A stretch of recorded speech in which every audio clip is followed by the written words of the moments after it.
উত্তর দিনাজপুর জেলার করণদিঘি ব্লকের রসাখোয়াতে আরজি কর হাসপাতালে ডাক্তার খুনের ঘটনায় দোষীদের ফাঁসির দাবিতে প্রতিবাদ মিছিল করণদিঘি ব্লকের রসাখোয়াতে।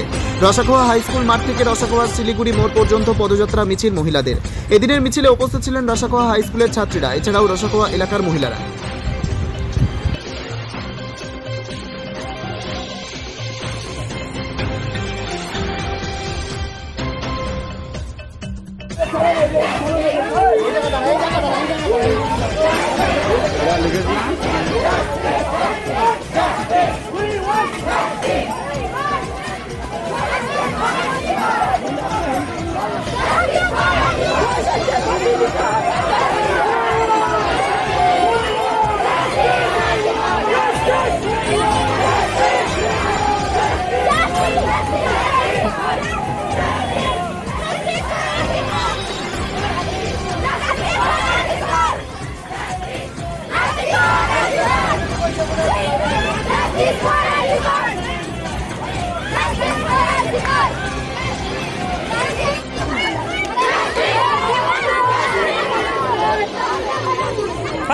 এদিকে তাকা, একটু তাকা, এদিকে তাকা।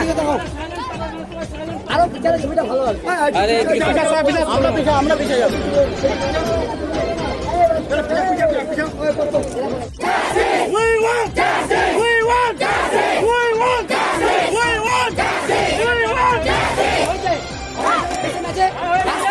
আমার নাম রেশমা খাতুন, স্টুডেন্ট।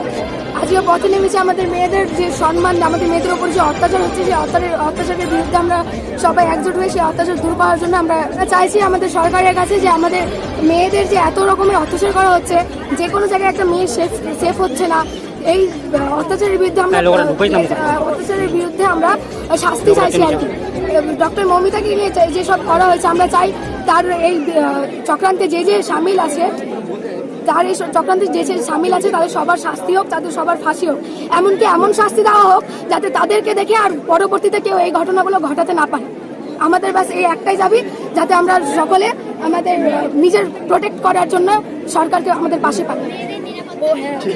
আমরা আজকে পথে নেমেছি যে এই যে ঘটনাটা ঘটেছে, সবাই জানে যে কি ঘটনা ছিল, আজকে প্রতিবাদটা হচ্ছে। আমরা চাই যাতে, আমাদের দাবি এটাই যাতে এরকম জিনিস আর কোনোদিন সমাজে না ঘটে। আমরা প্রতিটা মেয়ে যেন সেফ থাকি, আর প্রতিটা মেয়ে যেন রাস্তায় হাঁটতে গেলে কোনোদিন এটা মাথায় চিন্তা না আসে সবার যে আমরা সেফ নেই। প্রত্যেকটা সবার কাছে আমাদের এটাই অনুরোধ যাতে আমরা সেফ ফিল করি নিজেদেরকে। আর এই যে ঘটনাটা ঘটেছে, এরকম ঘটনা যেন আর কোনোদিন না ঘটে। আর আমরা দোষীদের একটা এমন শাস্তি চাচ্ছি যে শাস্তি দেখে যেটা একটা নিদর্শন রূপে থেকে যায়, যাতে ভবিষ্যতে কেউ এরকম কাজ করার আগে তার বুকটা কেঁপে ওঠে যে না, এরকম কাজ করলে এই শাস্তিটা আমাদের হতে পারে। একটা দৃষ্টান্তমূলক শাস্তি আমরা চাচ্ছি, এটাই আমাদের দাবি।